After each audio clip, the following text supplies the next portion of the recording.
welcome back to Quilts from the Cabin. My name is Kim Exshaw of ExshawQuilts.com, and in today's podcast episode, I was going to share with you some of the hand-dyed fabric that I've done. I spend a lot of my summer dyeing fabric because I love it, especially indigo. Indigo is my favorite dye.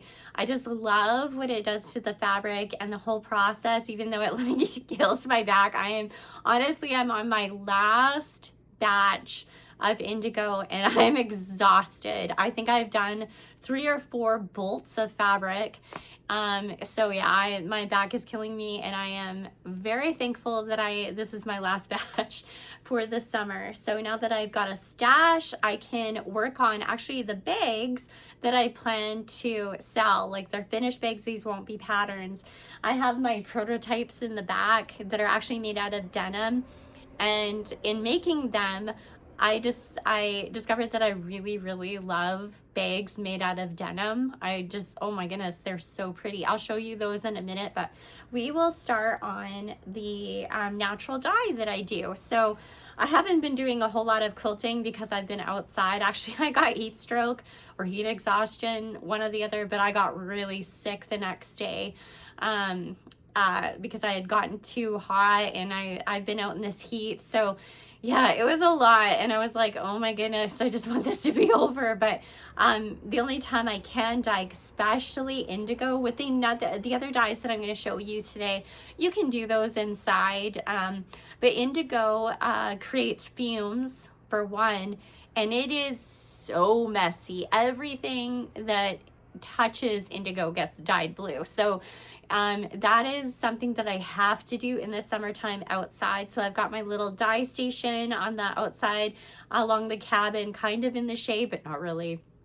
And I do all of my dyeing out there. So I even do all of my natural dyeing. There's been a few times where I've dyed with like tea leaves and things like that in the wintertime. If I was just hungry for natural dyeing, I would dye with tea. But anyway, so let's start the episode with that. So this is actually what I've been working on. It is indigo, and this is a Shibori technique. So I love Shibori indigo dyeing. It's just so beautiful, especially when there is a lot of blue in there. Like, the variations just make it so beautiful. It kind of reminds me of watercolor. Like, when you're looking at the fabric, it looks like it's been painted with watercolor blue. So I love that. I just think it's so pretty. So this is the fabric along with my solids that's the batch that I have left to do, is just solids now. And those are going to become the bags. So I'm very excited about that. I'm going to talk about business too towards the end of the episode, if you want to stick around for that as well, because I have some updates that kind of suck. But that's the way it is, and you just make adjustments and you keep on going, I guess. So, but yeah, so let's start the natural dyeing. So this is actually, I'll show you the first project that I've been slowly making over the last, I don't know, this is actually probably one of the first quilts that I ever started on, and it is entirely naturally dyed. I'm wondering if I can hold it up, or even a portion of it, without having to undo everything. And it's beautiful. Like, I just love these colors that I used. I used orange peels, madder root, and I believe the brown in this is cutch. I think that's not how you say it, how you pronounce it. But let's see if I can open this up a little bit. Okay, here is a little piece of it. So I know I'm recording over here in front of the window, unfortunately, so you might not be able to see everything as well as I would like, but the house is a disaster. So this is where we have to film today, because this is like the only corner of the house that's kind of like decent. I have a pile of dishes. Like I say, like when I'm indigo dyeing, like it is like all day process. So I still have to go out and finish dyeing this evening. So the house is like a disaster. So that's why we're recording over here. So I apologize if you can't see everything as lovely as you normally could. But so this is, and I don't know, let's see if we can maybe put some darkness behind it. But we've got some pinks there. Madder Root makes really beautiful pinks and reds. I just love it. So let's see if I can try to get a yellow piece here for you to kind of look at, because that is made with the orange peels, and it is, you can also do yellow with weld. That's also a flower. So that, isn't that pretty? So that is the orangey yellow. And then this is the Madder Root, which I didn't do, I did a lighter batch, so you kind of get this like pretty dusty pink out of it. And then I also did a brown, which is a cutch, C-U-T-C-H. So I just love this quilt top. It is just so beautiful. I'm actually not even done it yet. I still have a lot of squares to piece and piece on to, oh man, I just made a mess out of it. But yeah, I have a lot to go yet with this quilt top, because this is actually going to be a queen size quilt top. It was meant for my bed, but then I think I ran out of natural dyed fabric, so then I had to put it away. So it's kind of an ongoing project, like some of the things that I have, like my Pioneer quilt. But I mean, I'm just still hand quilting that just because I love that quilt so much. I just don't really want it to be over, but I have to get it done this summer. I do love hand quilting on it. It's like my favorite thing to do. So yeah, so that is the pretty colors that are in this quilt. And with these tones, I didn't do like a full, like, I think it was 100%. I can't remember now.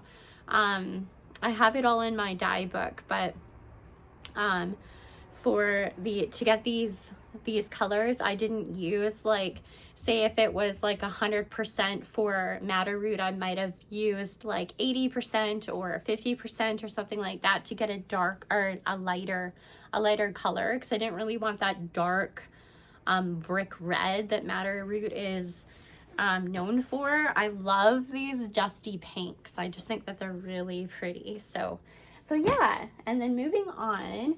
So one thing about natural dyeing that is really, really cool is I will dye with Madder Root, and then I will add, oh my goodness, I'm brain farting, I can't remember what it's called now.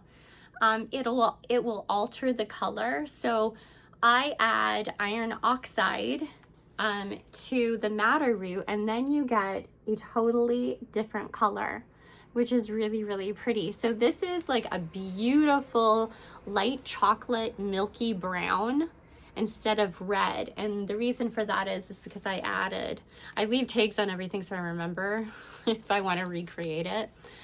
So this was made with Madder Root, and then I altered it with iron oxide. So what I normally do is I will dye what I need with the Madder Root straight, and then I will alter it by adding a modifier, which is the iron oxide. You can modify your dye with different things. So iron oxide, vinegar, baking soda, those will all give you a different result, which is fascinating. It's so cool what one dye or one flower variety or something like that, or even stems or bark or leaves will, if you use a modifier, it will totally change the color, the outcome of your natural dye, which is very cool. So what I like to do is I will dye what I think I need for Madder Root, let's say, and then I will modify it with like an iron oxide or something like that. Iron oxide makes things more duller, and usually it brings out like kind of like a muddier color. And I actually really like that. I think it's really pretty, but it will modify it to that. And then I'll use that in little bits and pieces for a scrappy quilt, which is a lot of fun, actually. It's always cool. Like, I like to keep a diary of like all of the results that I get. So that I usually keep a square of fabric with the name and it, like a little label on it. Usually I use my little tags that I use for my knitting swatches. Where do I have those? And I can show you. And I will put a swatch on my knitting, and those are the same kind of like little tags that I'll use for the fabric, so I can keep track of like the different outcomes of everything. It's really cool. It's really fascinating. That's why I like doing natural dyeing. Because you never know what you're gonna get, and you have to. I think the biggest takeaway, if you're interested in natural dyeing, especially the indigo, is letting go of perfection, because nothing will be perfect. Nothing will turn out the way that you think it's going to. You know, there's always like something that happens that makes something really unique. So if you're okay with that, then I would definitely try out natural dyeing. It's a lot of fun. So this is another natural dye. Excuse me if I don't pronounce everything right. That is not my strong suit, but Kamala, I think Kamala. And that's the result of that. So in the camera, it's not showing the true colors honestly, but this is more like a dusty orange, a little bit brown, but it's more orange than anything, and it's really beautiful. It actually looks really pretty with Osage orange, like orange peels, and which also smells really good when you're dyeing with it, by the way. And it also looks good if you modify it with iron. So those three colors in a quilt would be really, really pretty, and they're literally the same thing, just you're modifying it with iron oxide or baking soda or vinegar or whatever it is that you want to modify it with. And this is cool. So this is a green that I do. Green is by far one of the harder colors to achieve with natural dyeing. And when I first started, I thought that would be the easiest color, but it's actually not. Because when you look at something like your dye stuff, you'd be like, this would definitely give me green, but that is not true at all. Like, so for example, avocado seeds or avocado pits make a beautiful pink color, and it's not like, when you're looking at the dye stuff, it's not the color what you think you're gonna get out of it, which is also really cool. It's always a surprise a little bit, and I love that. So this piece is green, and it's more of a I wish the camera showed you actual colors, but this is really beautiful.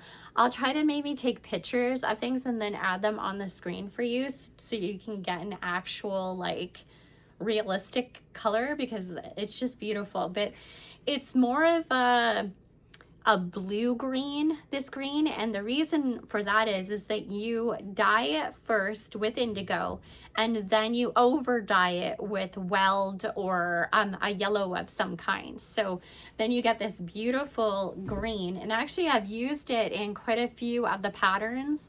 So I use this green in the leaves on the applique pillow pattern that I have, and I think one of the wall hangings as well, with the cream background, not the black background, but the cream background, I used this beautiful green. So this is so pretty with the blue. Actually, I'll show you.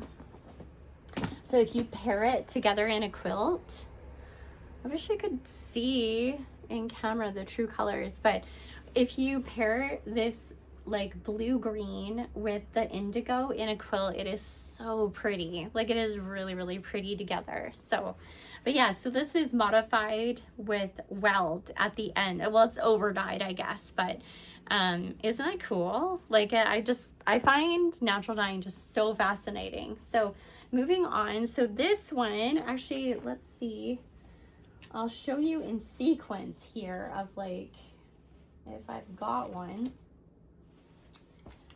Oh, I should have organized this before the video, but unfortunately I did not. Okay, so I must have left it upstairs on the bed, but it actually looks a lot like the Camella. It's like this beautiful yellow. And Weld does something a little similar to this one here, the Camilla.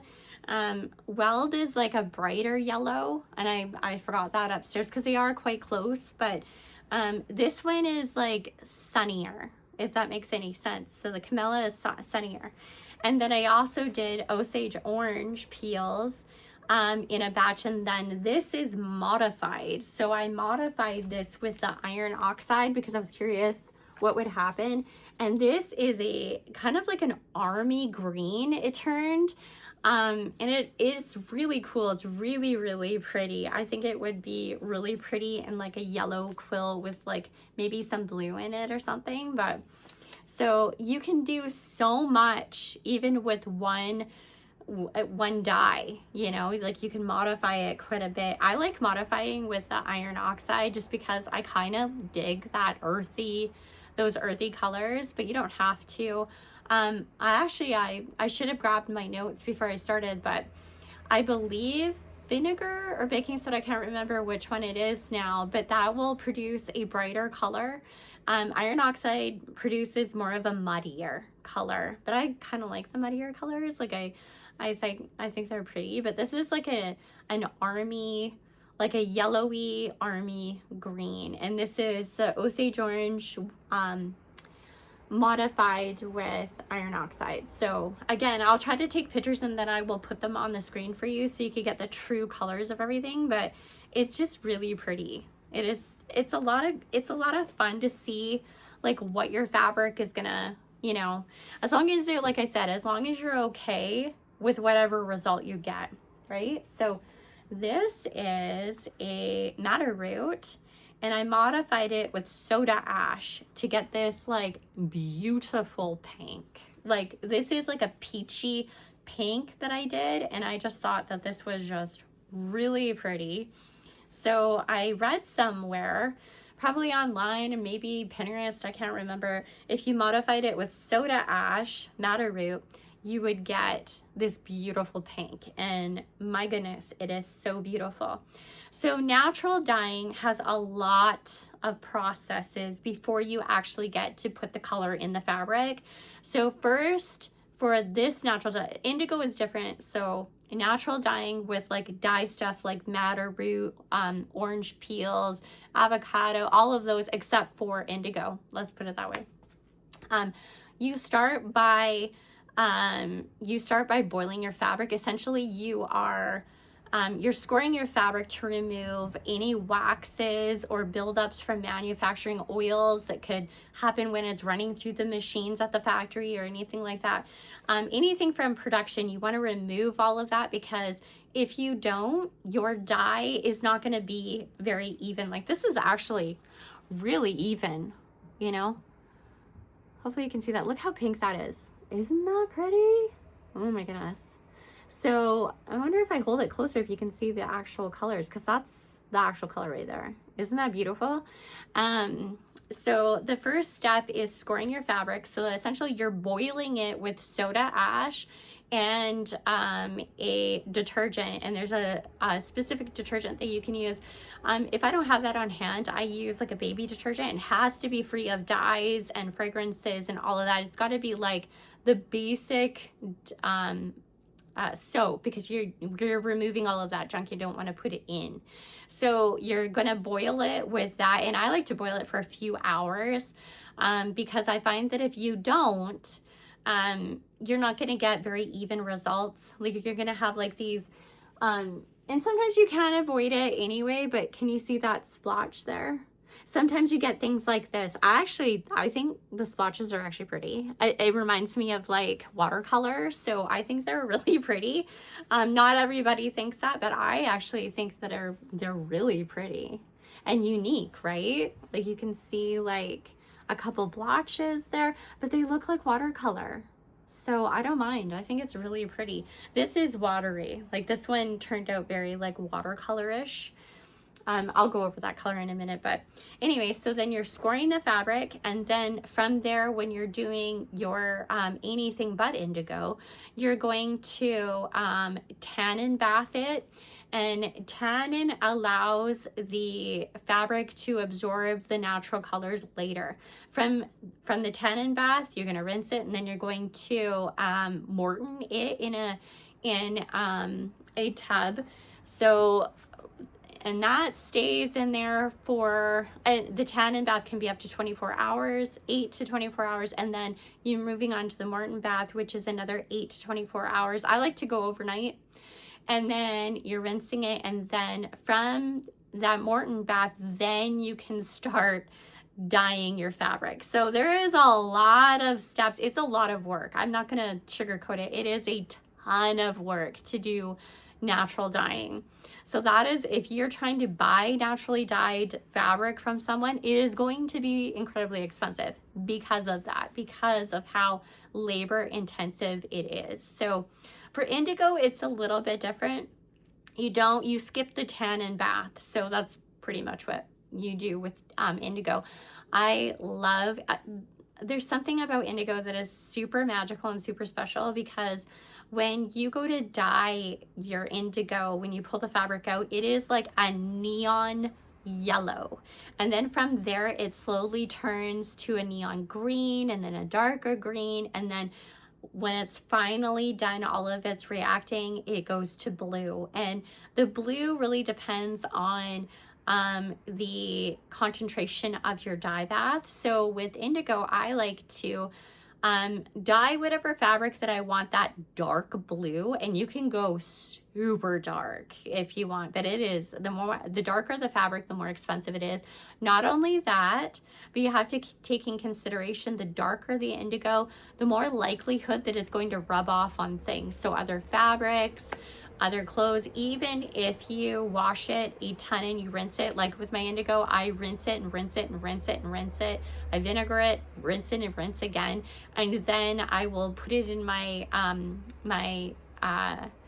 washing machine with some detergent, and then I heat set it with the dryer. So it is a lot. It's a lot of work, but I love, you have to enjoy it to do it, right? So, but yeah, this is the pink. Isn't that pretty? I'm going to hold up the other fabric that I already showed you. See if if I hold it up really close, if you get the true color of it. Oh no. Well, maybe that's the green. It's not really, it's kind of like an army green. So yeah. And then the yellow. Oh, the yellow's kind of showing up. No, it's a little bit darker, I guess, but I'll just put in pictures for you. But yeah, it's so pretty. I love the pink that I did. That pink was from last summer that I did that, and I modified it. I was so excited about that result, because pink is like, I struggled with that until I don't know where I actually found that recommendation to add the soda ash, and I was like, oh, this is amazing. Like, yeah, I was really excited about that. So this one is, I think I showed you this one. This is the Kamala, but a stronger concentration of it. So it is more like a sunflower yellow. It is quite dark. It's like almost a mustard yellow. It's very pretty, but I find this color the hardest to put in a quilt, I guess. Like, I think it would look good with the army green that I did, but I don't have enough of it to actually make a whole quilt, so I'm not sure what I'm gonna do with this. So I honestly, like, I really have to think about projects before I cut into this fabric, because it does take so long to make that it's like precious. Do you know what I mean? Like, every little scrap of it you definitely want to use. So I always think about the projects that I'm gonna make and how much I can get out of like a yard of fabric. So all of these colors I dye by the yard. That is the easiest and most even I can get, is dyeing by the yard, or smaller. But I try not to go over a yard when I'm dyeing, because you don't get very even results. Like, this turned out very even. Like, you can't tell on camera, but It is very even, which I like that. But I also embrace the imperfections of like this, like that, the watercolor kind of vibe here. And I can't remember what color this is, honestly. I think I lost the tag on this one. I did. I think what I did with this was madder root that I modified with something, and I can't remember because the tag is gone. But you can see, like, look at all of the variations. Hopefully you can kind of see those variations on the camera. It's cool.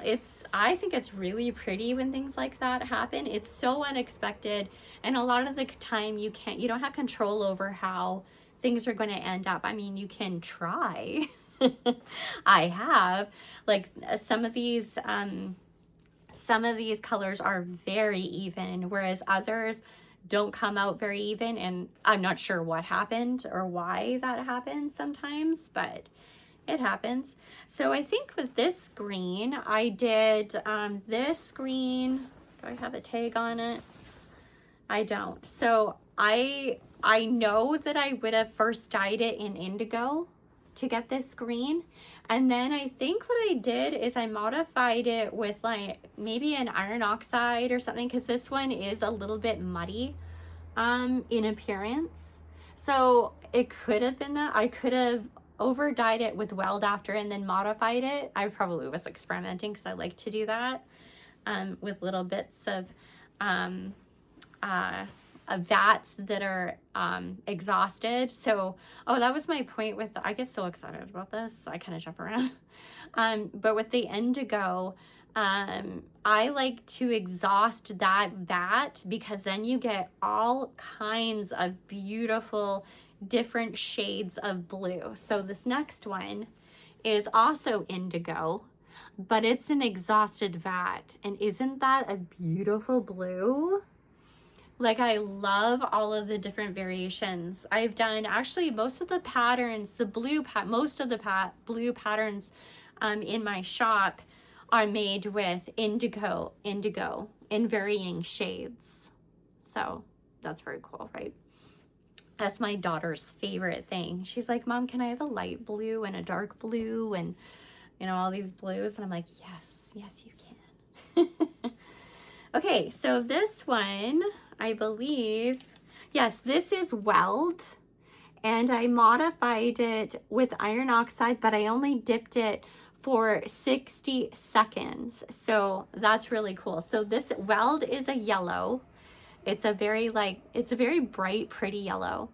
And then I modified it with iron oxide, but I did not let it sit in the pot for very long. So some of them you want them to sit, and the longer you let them sit in the iron oxide, like you're adding it actually to the vat, the muddier and the darker it will become. So for this one, I only dipped this one for 60 seconds, and I got this beautiful like sagey green. So that was a lot of fun to experiment with. And I think I got this recipe. I can't remember exactly. It could have been Farm and Folk. Maybe she had it on something. I can't remember, but she sells dye stuff in the US, so you should go check her out as well. I buy my stuff in Canada because the tariffs are absolutely crazy now. So I buy a lot of my dye stuff from fibergarden.ca, and then also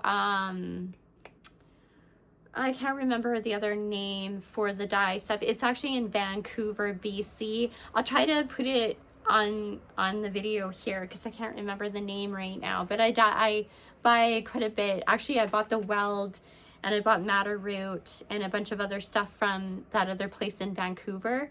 Their stuff is always so packaged so nice. I just love it.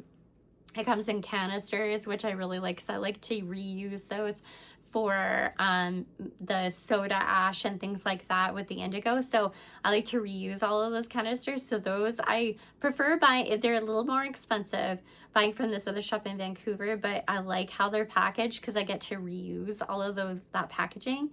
So, and then I don't have to worry about the bag ripping either. So a lot of the dye stuff is sent by bags, which doesn't make my heart super happy because things can get in there, or condensation, and it can mold. So I like because I keep my dye stuff for like years. Sometimes I have like leftover dye stuff for, like 5-6 years ago maybe. So yeah.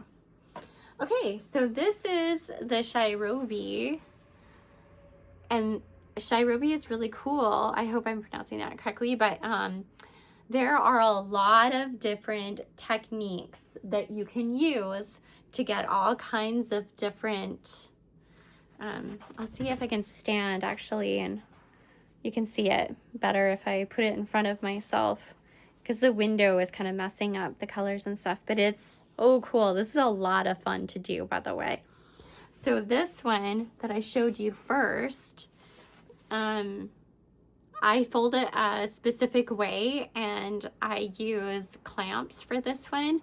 I just love how this turned out. So the majority of the fabric that I dyed looks like this, and it will be in the bags that I'm making for my shop, which, by the way, I think is going to make beautiful knitting bags. I'm a knitter too, big time knitter. Actually, I don't know if I've mentioned that on this channel before, but I have a knitting channel. It is actually quite popular. Well, to me, it's popular. It's more popular than my quilts actually, which always surprises me. And I'm going to be posting new knitting tutorials over on that channel. It's M1R Knit, so it's Make One Right Knit. I'm going to be posting new content over there if you're interested and want to go check it out. I'll save that more to the end of the episode, but anyway, this is cutch. This is one of my favorite colors ever. It's not, again, it's not showing up in camera.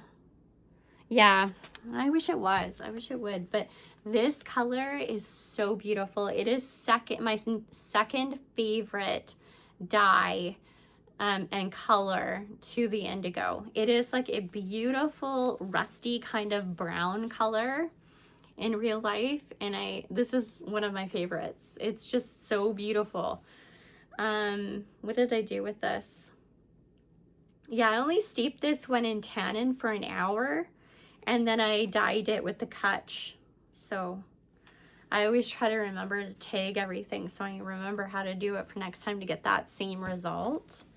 And then this again is cutch, but it's an exhausted vat. So you get different shades, which I love different shades. So this one, yeah, I only left this one in for an hour, or the tannin bath for an hour, and then I dyed it with the cutch. So look at the difference, right? That dark brown and the light brown. It's just really beautiful. I think this is my second favorite dye to the indigo, and that says a lot because I love indigo. Oh, and then there's like this little piece of indigo. This I dyed by putting on a pipe, and then I pulled the fabric down the pipe and I dyed it that way. It was really cool. And then I only dipped it. I let it soak at one end of the pipe, and I only slightly dipped it towards the top of the pipe when I was dyeing it.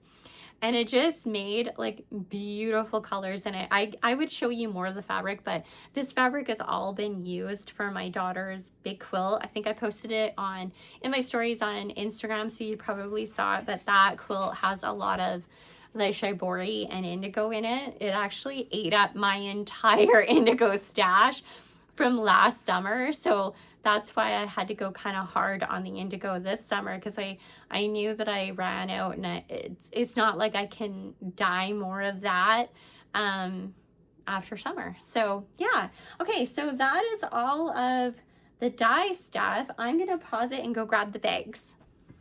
Okay, so this is what I've been working on for my other shop, my physical product shop. This is Exshaw.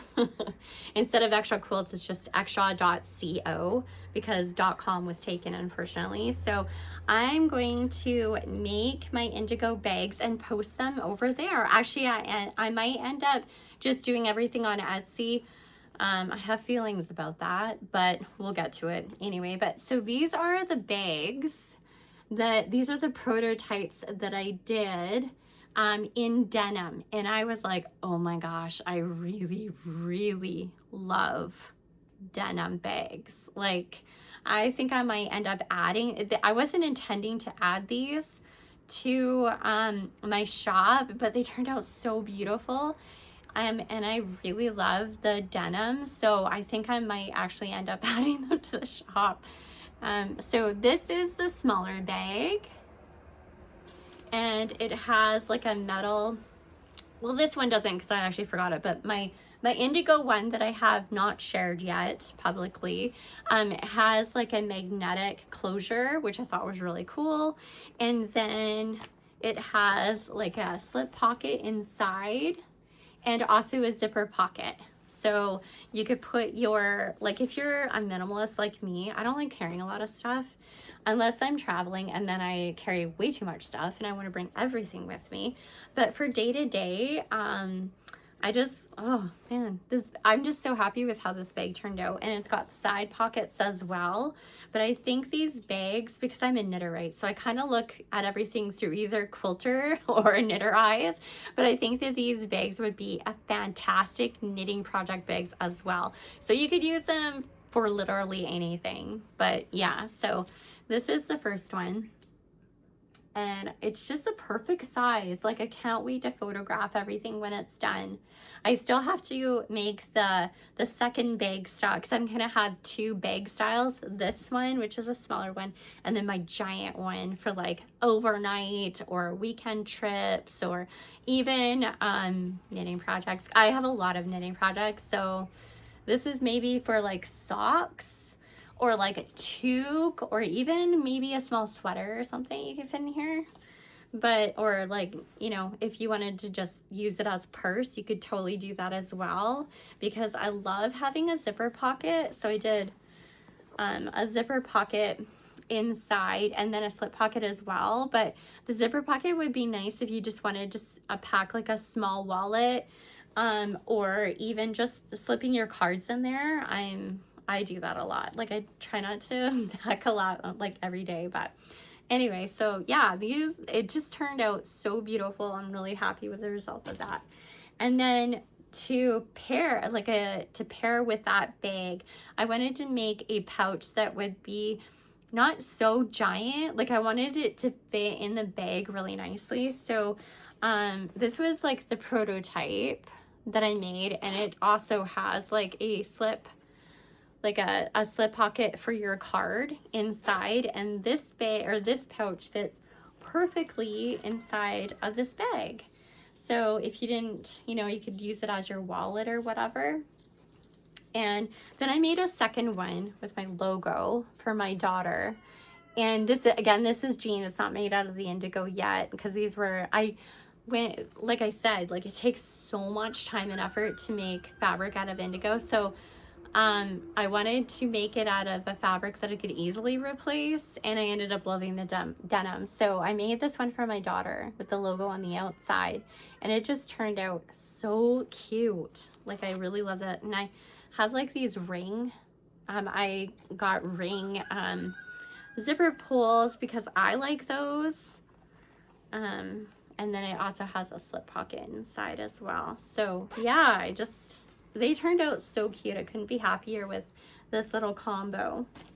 And then I did, now that I have the big bag, the weekender bag kind of thing done, I can focus on jazzing it up a little bit. So I haven't decided exactly how I want to do that yet, but I do want the bottom, the base of it, to be leather. So I purchased leather from I think it's called OA Leather in Calgary, Alberta.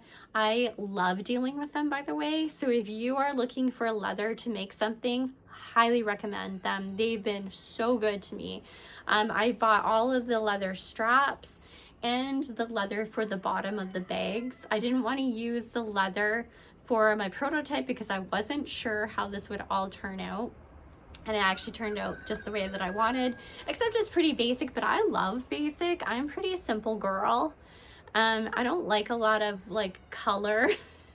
I don't like a lot of color on actually anything really. Like, I like color, don't get me wrong, and I admire it and it's beautiful in paintings and things like that, but I don't want to wear color, like especially bright colors all the time. I'm kind of like pretty neutral and I love denim. So this turned out really beautiful. I double stitched.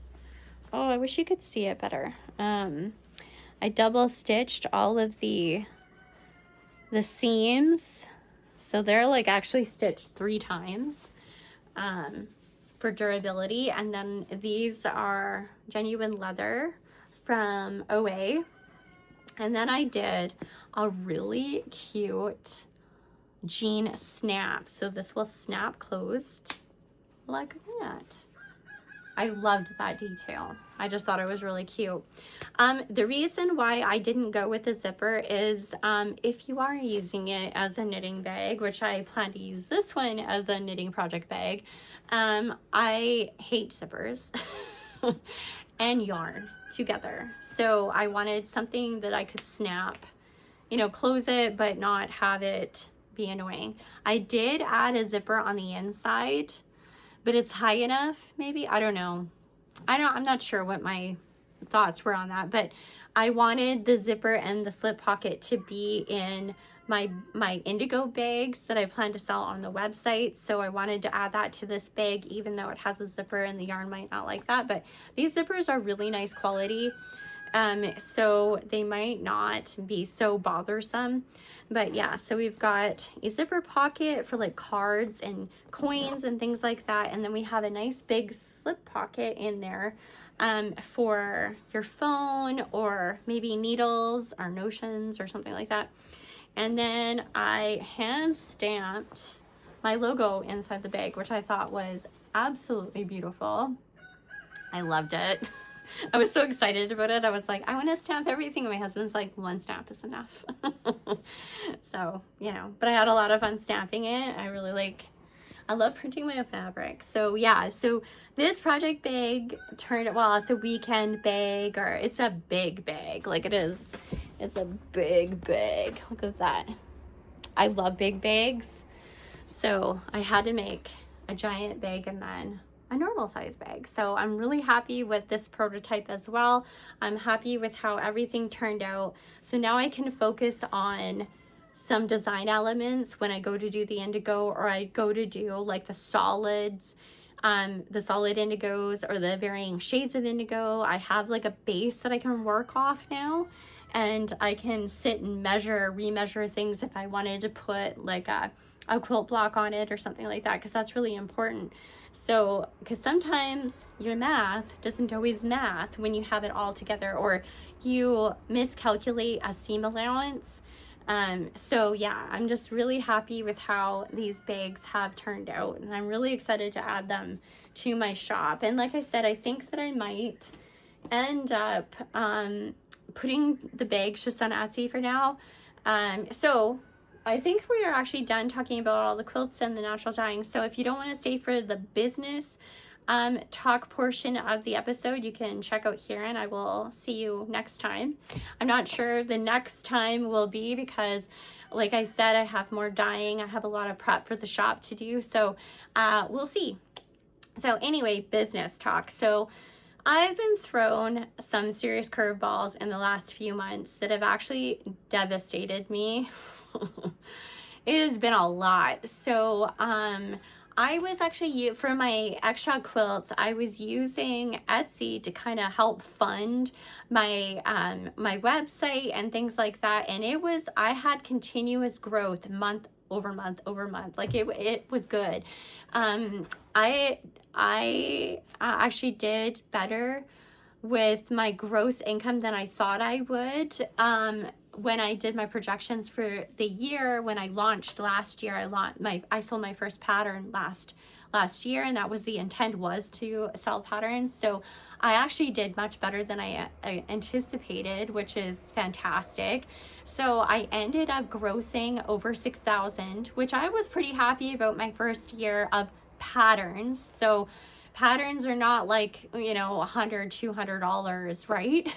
They're very small, like, and the thing is that you pay a lot in fees and transaction percentages and things like that. Website costs, like my website alone, which I have had to transfer everything over to Etsy, and that is kind of bittersweet because I think Etsy is the reason why all of this has happened.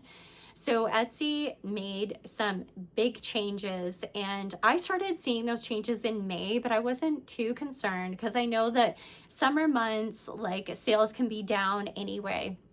But then all of a sudden I saw this crash in my shop. Like, it was like a steep crash. And I was like, what is going on? Like, this is really alarming, because I was trying to fund, my website was doing okay, but not as well as my Etsy shop for sales. And I was funding my website, getting that off the ground, because it is very expensive. Like, my website alone was over $400 Canadian just for the website. And then I have like my quilt workshop that I host there that I have to pay for the video to be posted there, like, and that is very expensive. I think it was almost $200 for that. So it was a lot. In the fees were coming up very quickly, and I was like, I have to make a decision what I want to do, because, you know, over $600 in like website things, and that's not including like other fees that I had on top of that, or even like the fabric and, you know, all those other fees that you kind of accumulate. And I was like, if I'm not making the Etsy sales to fund all of this, how am I gonna do all of this?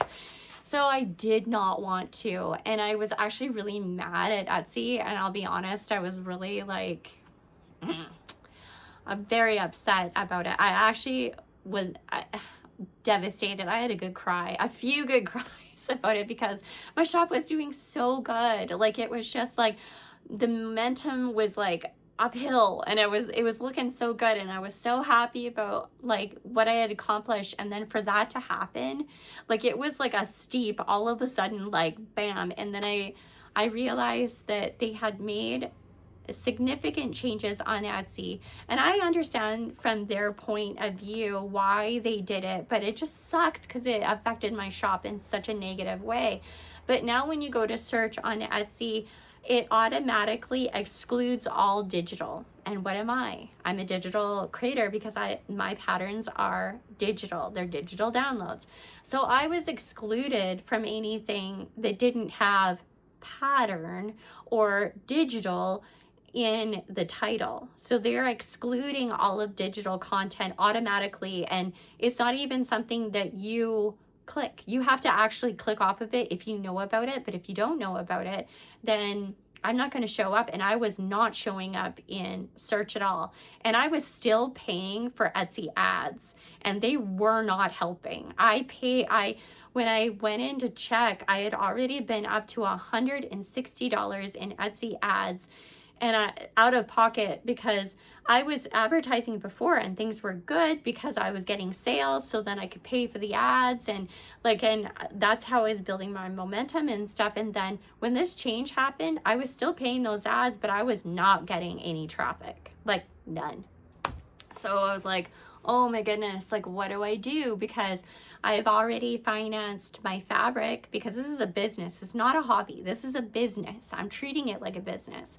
So I had financed some of my fabric and my new machine that I'm still having to pay for, but I was scared of making those payments. So when my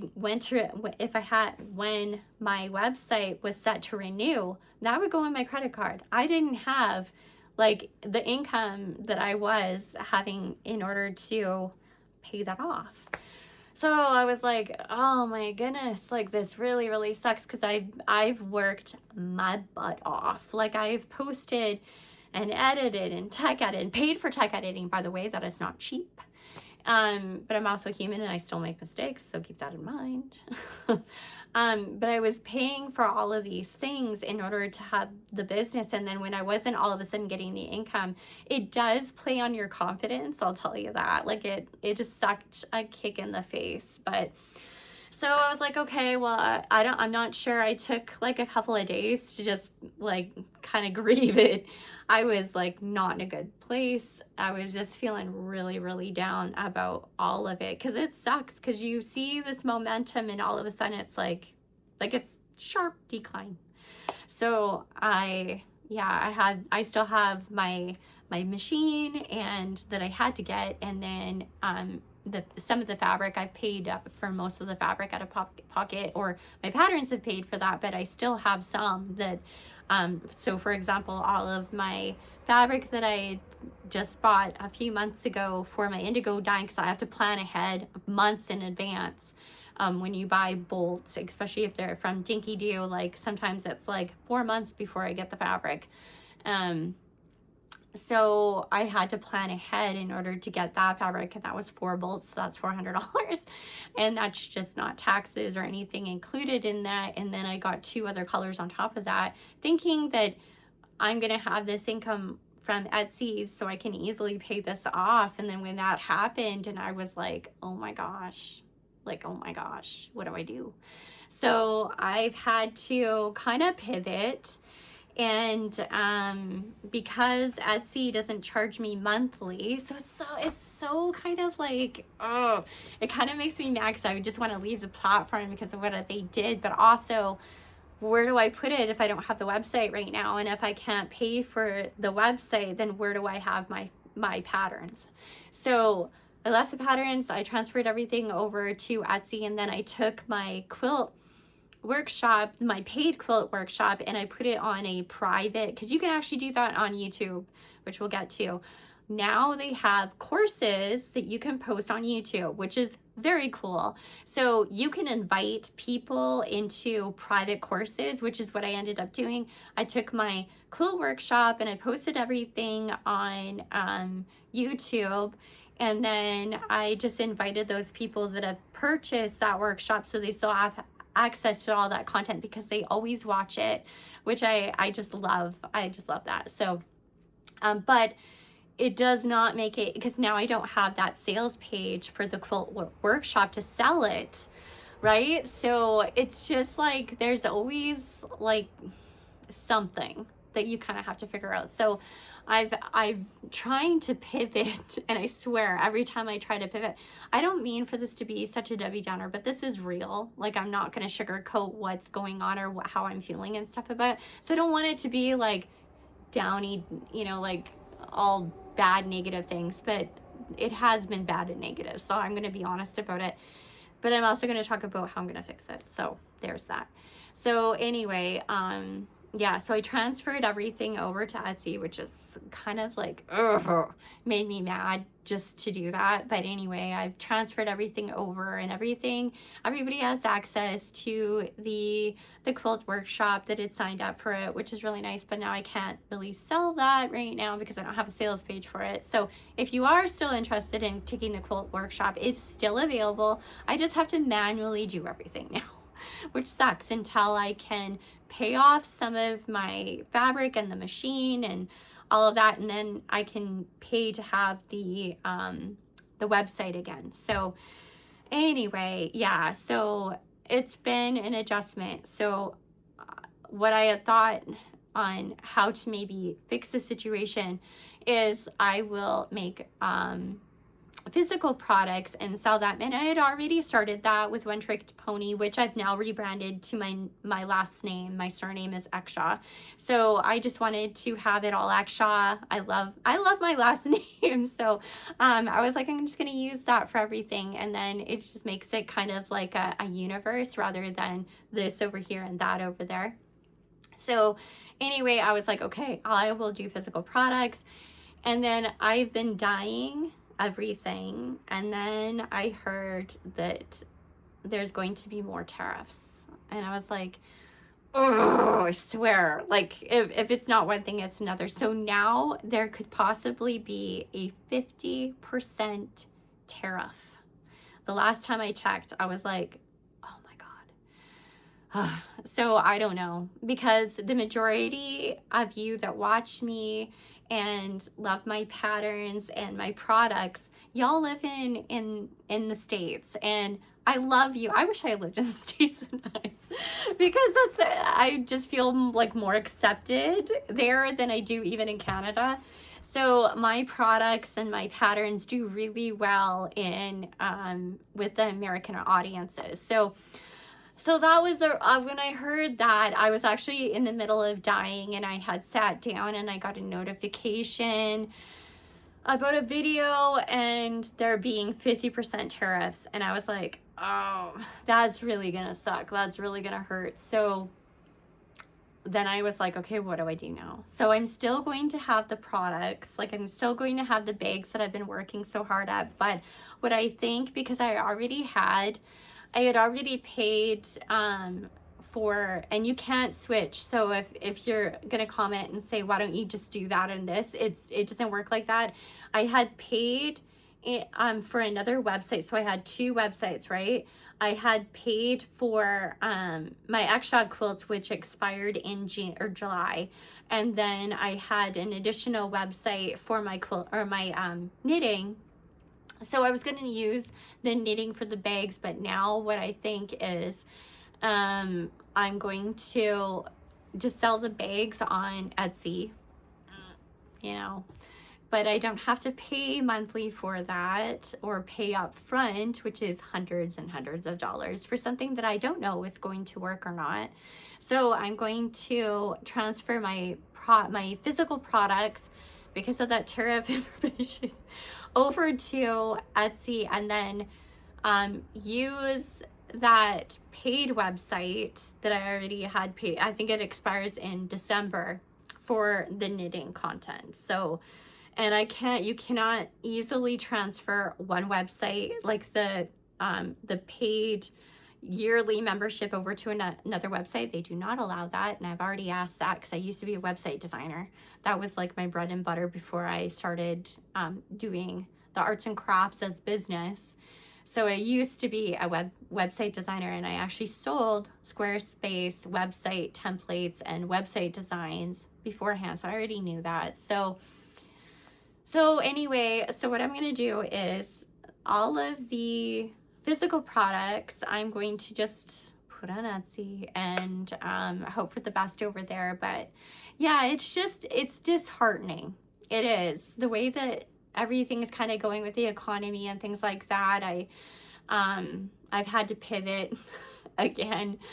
Oh my goodness. So what I'm going to do now, what has been suggested to me actually, is that, and I've had long, lengthy conversations with my husband and with my kids, and just trying to figure out a solution to this disaster, is I think I'm going to put more energy into my YouTube channels, because those seem to do really well for me. And even when I'm not posting or I'm not actively engaging, they still grow, which I think is so cool. And education based. So, and I love to teach anyway. I do really enjoy it. Especially I love teaching knitting, because I don't have to show my face in the video.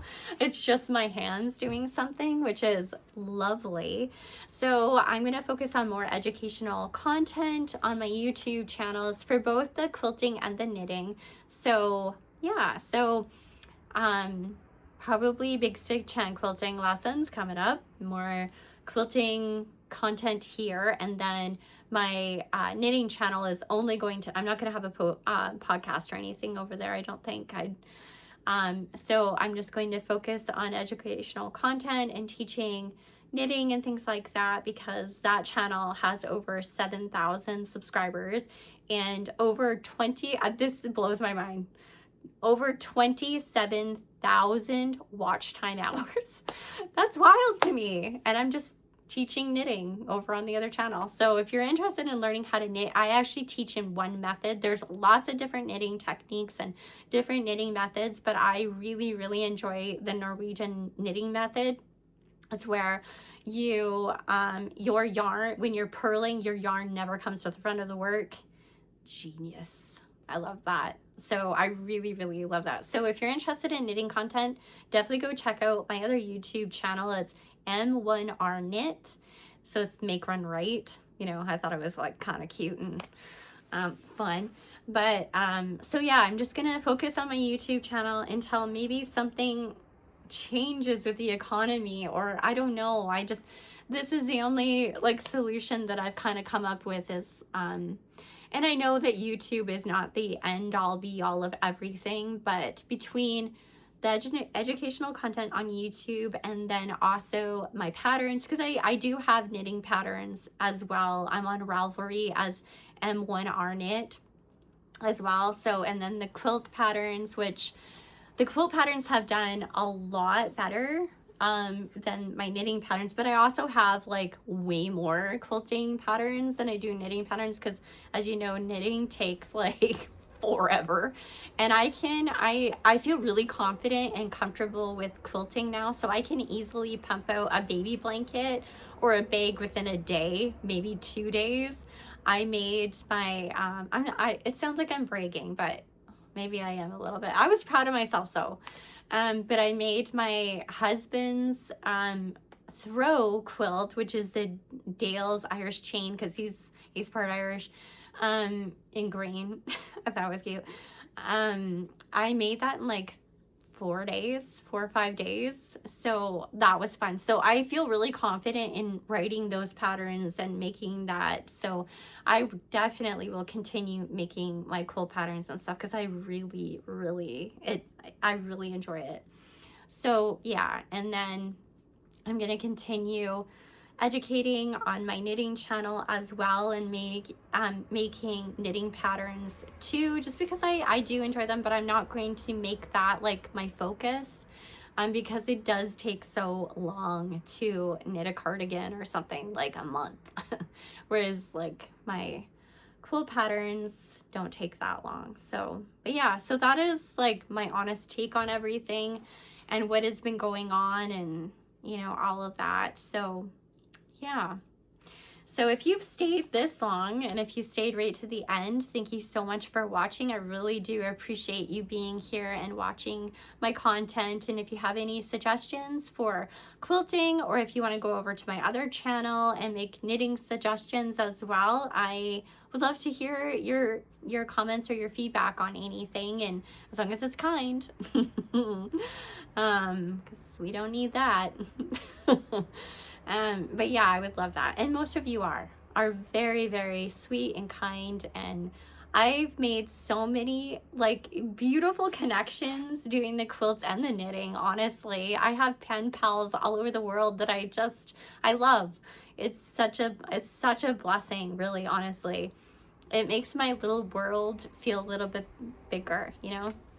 So that's really nice. But anyway, I will leave it here and let you go. Like I said, I'm not sure when I will post another quilting podcast, probably after I get all of the dyeing done, and then I do a clean on my house, because it is like, I'm looking at laundry piled up in a chair right there. Like, it's kind of embarrassing. And then I have like a pile of dishes.